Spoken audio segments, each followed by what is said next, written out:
ก็พอดีว่าเข้ามาช่วงเช้าๆก็พอดีว่าเห็นทางน้องโอเพิ่นมาเฮือนของไอเซเพิ่นพอดีก็เลยว่าอันนี้แหละทำข่าวแล้วก็ยินดีนำน้องโอเพิ่นเรื่องได้รถได้ล่างก็ถือว่าการไปกันมาก็ค่อนข้างจะสะดวกเอาพี่น้องถ้าว่ามีรถนะถ้าว่าบ่มีน้ำมันก็ค่อนข้างจะยากอยู่ได้ลำบากไปอีกแบบหนึงเนาะหลังจากที่เพิ่นมาแล้วก็บ่เห็นก็ชวนเพิ่นไปหาหน่อไม้เนาะเพราะว่า FC เพิ่นก็อยากเบิ่งอยู่คลิปน้องโอหาหน่อไม้ก็เลยว่าในระหว่างที่พ่อน้องเพิ่นพอดีก็เลยว่าพาน้องเพิ่นไปเลยเนาะสบายดีสวัสดีพ่อแม่พี่น้อง FC เบิดสู่คู่สู่คน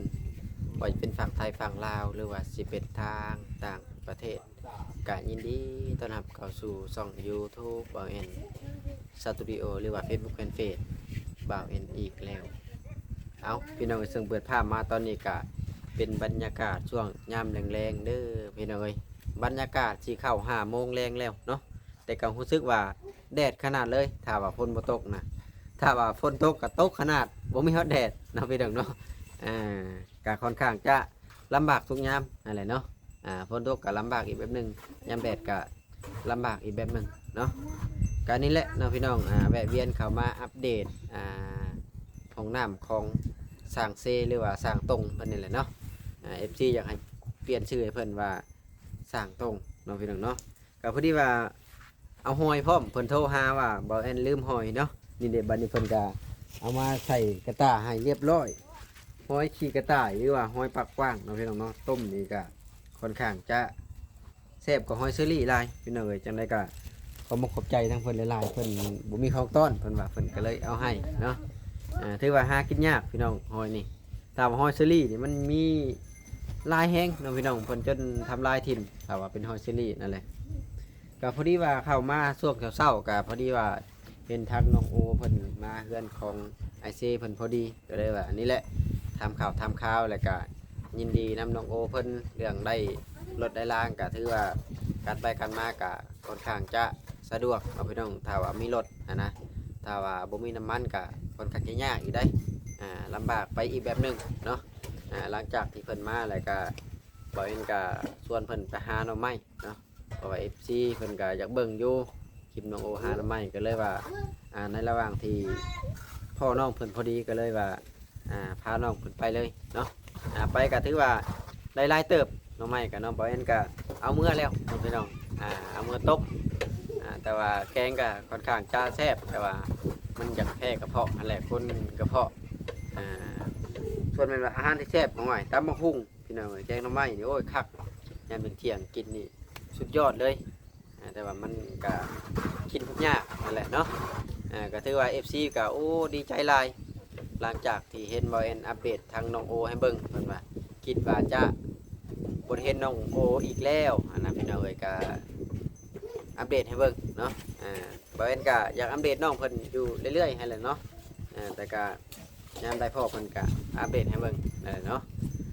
พี่น้องเอ้ยก็ประมาณนี้แหละก็ซั่นก็จะอัปเดตทางน้ำโอเคก่อนเนาะเข้ามาตอนนี้ได้3พาแล้วตกไวอีหลีเนาะเอาสบายดีไอ้เซ่ไวแท้นี่นะเห็ดไปเรื่อยๆขณะเห็ดไปเรื่อยๆได้นี่เนาะยังได้3พาเลยอันนี้ได้เลยนี่จักกี่ซ้ำได้ อันนี้ขณะเห็ดเรื่อยๆเลยเดี๋ยวติ้งไว้ก่อนมันเคยล่มแล้วนี่โอ้ถือว่าได้3พาแล้วบาทนี้พานี่ก็แล้วเนาะแล้วพานี่พาหลังก็ใกล้ที่แล้วส่วนพาโซนที่เนื้อนี่ก็แล้วโอ้ที่มือแล้วนี่ละเอียดดีนะพี่น้องเบิกแล้วก่อนแอนการให้กินงานเล่นแล้วก่อนขอให้น้องโอเราบริก่อมีแต่ไปทราบนี่นะอื่นนี่คิดว่าแล้วน่าจะได้ทราบข่าวว่าเป็นแบบนี้ได้ไอ้ยังเหลือแค่ก้อน2ก้อนก็ถือว่าแล้วเลยนะว่าได้ทราบมืออื่นมือแรกเนี่ยบางทีเราอาจจะได้ก่อตัวนี้ก็ให้สบายก่อนเดียวนึงอันนั้น2ก้อนถ้าว่าบ่ เอ็นได้เข้ามามื้ออื่นนี่เราได้ทราบนะนี่แหละมันก็สะดวกสบายอีกอย่างหนึงถ้าว่าเฮาเป็นช่างก็ได้ถ้าแม่นจ้างนี่ 8,000 บาทได้พี่น้องเอ้ยเป็นห้องน้ำได้เติบได้8,000 บาทบ่ได้รวมปูกะโลต่างหาก 8,000 บาทและเพิ่นเอา8,000 บาทค่าจ้างสร้างแต่ค่าซื้ออุปกรณ์นั่นก็ต่างหากอีกเด้ขนาดซื้ออุปกรณ์นี่ก็ยังตกไป8 ล้านปลายแล้วก็มันลิกจิกจอกเอามาให้ไอ้เซอีก2มื้อไปจ่ายเพิ่นนั่นก็200,000แล้วบ่เอ็นก็ซื้อมาก็200,000ปลายก็มา300,000พอดีเบิด9 ล้านแล้วรวมแล้วนะ9 ล้าน9 ล้านแล้วก็ซื้อซีมาอีกเอาเกือบ10คนนะเราเกือบ10บ่เอ็นไรเฮ็ดนี่ประมาณ9 ล้านปลายเกือบ10ขนาดบ่ได้จ้างสร้างได้นี่9 ล้านปลายไปคูดนั่นแหละอันใช้ 8,000 บาทนะเท่าไรนะ5 ล้านเนาะ5 ล้านวันนี้เป็น14 ล้านและถ้าว่าเห็นงานกันนี่รวมทางจ้างสร้างแล้วก็ค่าอุปกรณ์นี่เบิกขึ้นน้อยๆแต่ก็เบิดหลายเบิกขึ้นหลายแต่ก็เบิดน้อยอะไรพี่น้องเลยคือว่าบอกเขานี่ก็เรือเนาะไอ้เซถ้าจะเบิกเรือพยายามมันบางทีเจ้าเห็ดแนวอื่นก็เห็ดเลยนะมันกับมีปัญหาเราเสาเรือพวกแม่นหน่อยหลายเติมเนาะ100 กว่าก้อนเลยเนาะประมาณ100 ปลายนี่แหละ100 กว่าก้อนบอกเราใหญ่บอกก็16 ครึ่งไปเลยที่เช่าแล้วเลยก็ใหญ่ดีได้อ้วนดีเนาะคนอื่นอยาก12 ครึ่งเราเดี๋ยวเรา13 ครึ่ง13เลยนะ13 ขวด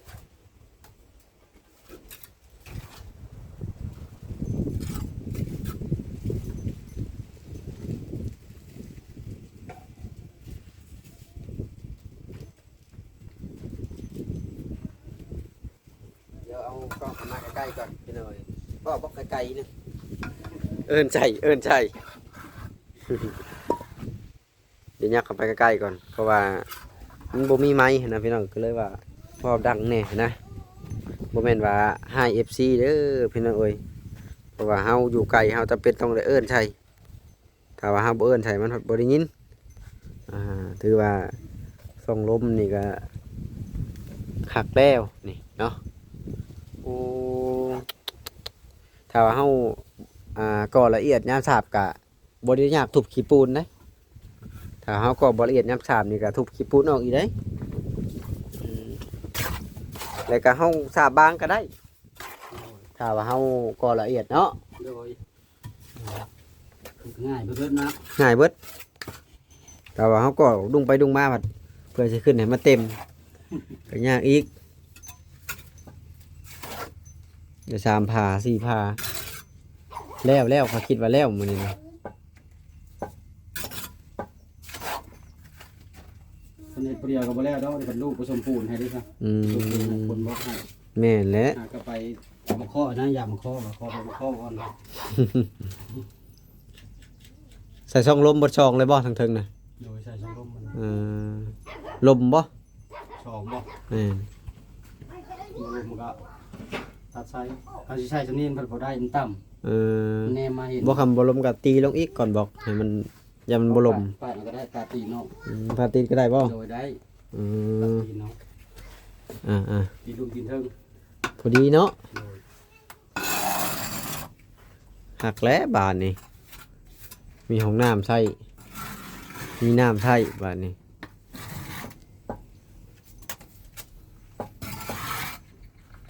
เพื่อสิได้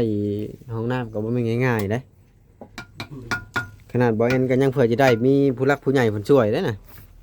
เพิ่นซื้ออุปกรณ์ให้บ่เอ็นเฮ็ดเองนี่จังได้เพิ่นช่วยซื้อท่อซื้อบล็อกให้แล้วก็ซื้อประตูให้บ่เอ็นก็ก่อเลยเมื่อแต่เวียกบ่สิแล้วก็ก่อคันว่าสิจ้างบ่มีเงินจ้าง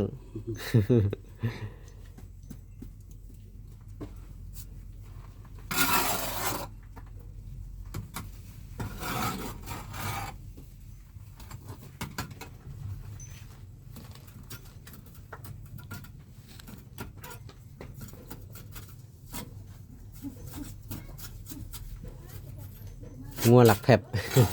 ทั้งแทบทั้งเสื้อผ้าเด้ งัวผู้ใหญ่บ้านบ่นี่นะ โดย งัวผู้ใหญ่บ้านนี่มากินเชื่อได้กินเชื่อ แท กิ บ น ส แผบ บู่กินเบิด กินทุกอย่างเนาะ เสื้อผ้าที่ซักบ่ซักก็กิน เออเป็นน้ำแนวมันใด คันแนวตัวบ่กินก็บ่กิน มันกินเบิดสิโตได้งัวเรา เจ้าบ่กินเชือกตัวเองพร้อมบ่จัก กิน นั่นเด้ กินรู้สึกว่ากินเบิดคอกเลย เออกินเชือกตัวเองอันตรายผูกก็บ่ได้ผู้เจ้าบ่อยู่กินข้าวตัวเองเบิดกินเชือกตัวเองหั่นเด้แต่ก่อนในเฮือนก็มีอยู่งัวกินเชือกแต่ที่นี่เขาคายตัวมันกินออกกะเช้าได้ นี่ มันกินดำโตดอกงัวเขาซื้อมาแตะวันอื่นมันจะกินนะ เอาปลาไว้มันสิพาหมูกินเนาะ แม่น มันจะกินยากกันกินลื่นไปเรื่อยๆบัดนี้ อันนี้คนอื่นซื้อไปมันก็กินอยู่เฮือนคนอื่นอีกได้นี่นะ กินแท้ แต่ว่างัวมันก็มีตัวใหญ่ตัวตุ้ยๆนี่เลย น้องเพิ่นบ่ค่อยจะผูก นี่แหละมันตุ้ยกับอ่อนเลี้ยงกับบ่อึดนะแดง ปล่อย นี่ ได้เดินเพิ่นเอง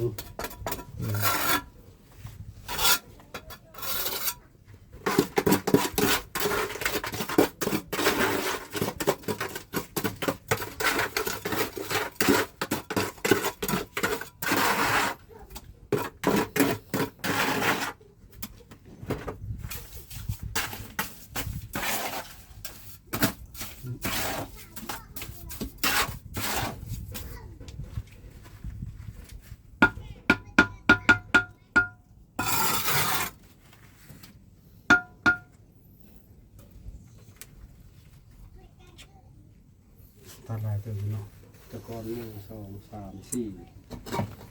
4ก้อน งามกว่าพอน้องปลาจีนก่ออยู่ พอน้องปลาจีนก่อมันยังเด้งไปเด้งมา น้ำสายตาบ่ คือว่าแล้วเราก็สั่งอาศัยเห็ดน้ำเวียดซื่อๆหั่นแหละ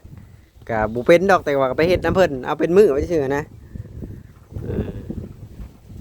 พาเฮ็ดแล้วก็เฮ็ดไป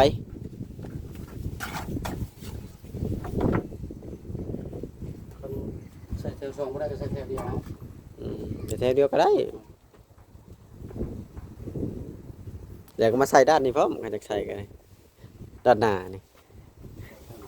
แม่นก่อนถึงอ่ะ เห็นมันบ่ใส่ บ่เห็นดอก เห็นนะ ฮะ เห็นช่องเนี่ยให้สูงกว่าเห็นโลด เห็นบ่ โดย เออ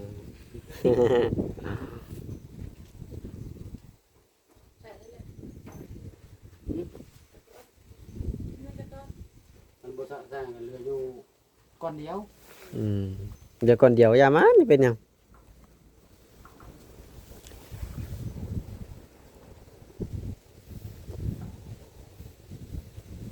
เอามีแต่ว่าฉาบไว้ก็แล้วไว้อืม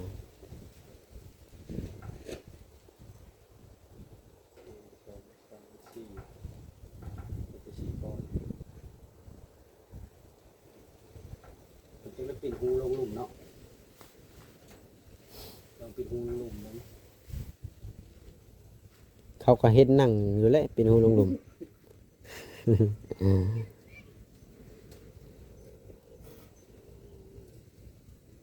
มันจะหูตัดไปเนาะเนาะ ตันมาสักอะมันก็บ่เป็นช่องลมเลยเนาะ แม่นแล้ว จะไล่ใส่ให้มันงามสิก็ได้คือกันคันบ่อยากเจาะ เนาะ แล้วก็โป้ทาง งามเนาะ แม่นถ้ามันงามอ่ะ บ่ต้องเอาออกผมโดนมากก็สิรุดออกอยู่แล้วมันรุดแต่ตอน3มัน ปั่นไปปั่นมานะแม่ใส่ด้านหน้านี่ ใส่นี่แนมเห็นอยู่ถึงเนาะแนมมาเห็น แม่นและใส่กวบนั่นแหละก็เป็นมีแหละนี่มันบ่เห็นดอกอันนี้ใส่ก้อนหนึ่งผู้ดีงามเลยด้านนี่ เนาะ ครึ่งก้อนเลยแม่น แล้วก็ใส่ได้คือกันตัดใส่ ได้ สิเอาเนาะ แม่นอย่างงามแพงกว่าก้อนบล็อกได้ก้อนทางลมนี่แต่ฮู้ก้อนเท่าไหร่ก็บ่ได้เบิ่งแต่ว่าฮู้จักฮู้ว่าแพงก่อนบ่แม่น10,000บ่จักหรือกว่า บ่ 14บ่เออบ่ได้เบิ่งบินนะตอนนี้นะ น่าจะแพงกว่า แพงกว่าอยู่แล้ว 2เท่าครึ่งเลยเนาะ ทบครึ่งเลย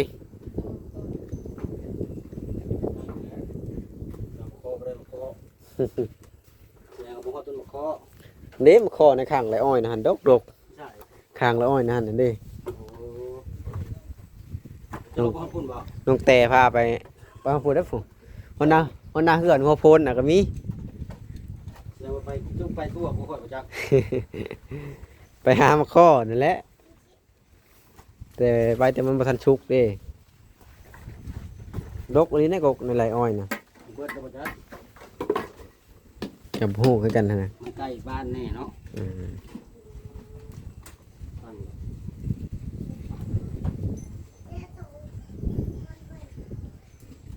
ก้อยแก้วไหม ถือว่าไว้อยู่บนก่อ ตั้งบ่นั่งตั้งห้อย พอดีคันเฮ็ดมาชูมโพดสาบนี่ก็พอดีบ่ถึงเนาะ นะ สาบเถิง ถึงบ่า สาบได้นะ พอดีนี่แหม ตะกอแล้วบ่ตะกอ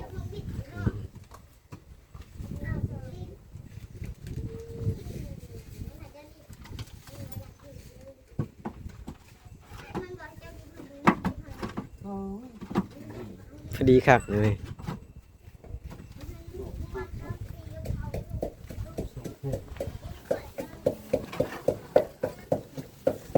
มีชิวลง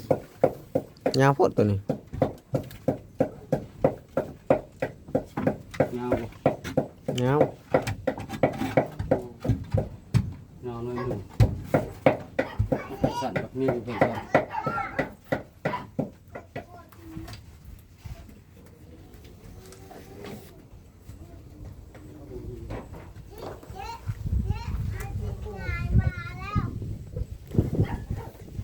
นี่แหละงัวผู้ใหญ่บ้านเนาะงัวผู้ใหญ่บ้านคนสิตกบ่นี่แหละแห่ทรายเนาะพี่น้องแห่ทรายเฮานี่ก็เรืออยู่พอดีนะไม่ไปเฮ็ดอย่างอื่นบอกก็สิเหลืออยู่ประมาณสัก100กว่าก้อนประมาณนี่แหละยังข้างหน้าก็เบิดประมาณ20เหลืออยู่ประมาณ100กว่าก้อน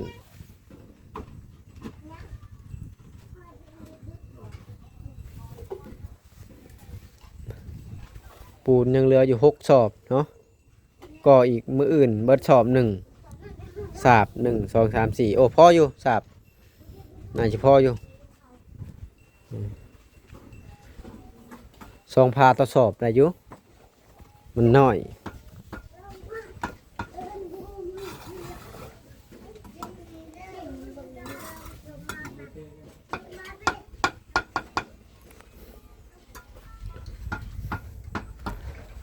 ถือว่าใกล้สิได้ใช้งานแล้ว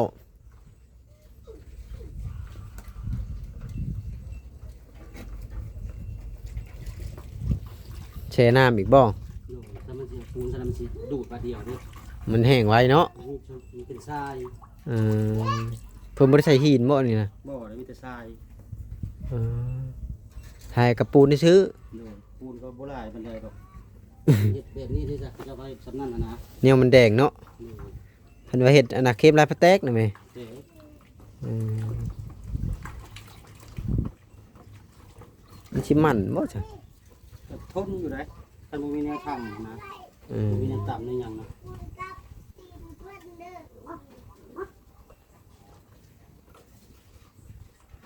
สี่ก้อน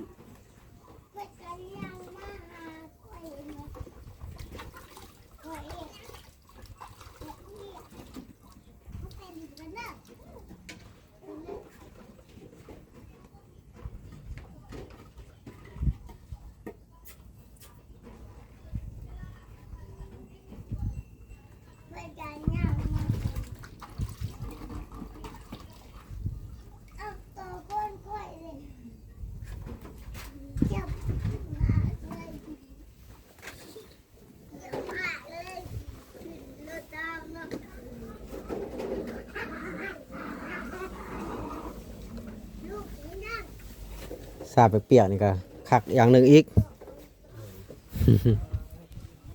แต่ว่าส่วนมากมันอยากแตกได้เศร้า ได้ เป็นหยังยามสาบแล้วมันแตกปี1 2 ปีแล้วมันแตก แ การยึดบ่ได้ แม่น การยึดเจาะนี่บ่ได้ อืม มันยึดได้แล้วบ่แตก เพื่อนบอกอันนี้ยังแตกขนาดเสียบเลขเสานั่นน่ะ เสียบจะต้องต่อตะปูหลอกอยู่ได้ถึง อืม หลอกทุกข้อ มันแตก จะบ่ได้ตอกหลอกถึงที่ บ่แตก ถึงต้องแตะตอกนำเด้สุดหลอกแล้วต่อตะปู แตกมันเป็นโครงเหล็กเด้ มันสั้น อืม โอ้ของเล็กก็เสื่อมเอาเสื่อมเล็กลง มัน มา บ่ได้เสื่อม วันนี้มันสิยึดแต่ข้างเดียวเด้ อืมมี มี แต่ แต่ยึดซอย มีแต่อันนั้นเลย มันก็ยิ้มหน้อยนึง แตกโป๊ะจักนั่นแหละปกติเฮือนบ่เททั้งเทึงบ่เฮือนผู้เททั้งเทึงก็ยังแตกอืม กันไกลบนทางก็แตกคือกันแต่ใดก็บ่อยากรอดแล้วกันไกลบนทาง มันสะท้อนบ่ โดย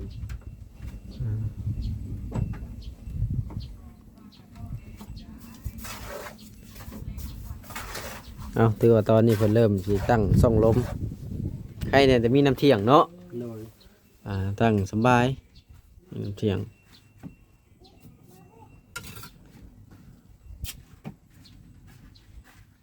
ใช่ก่อน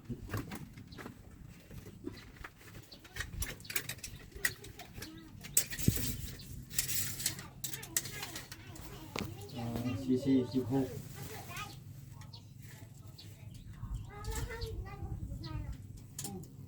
อันนี้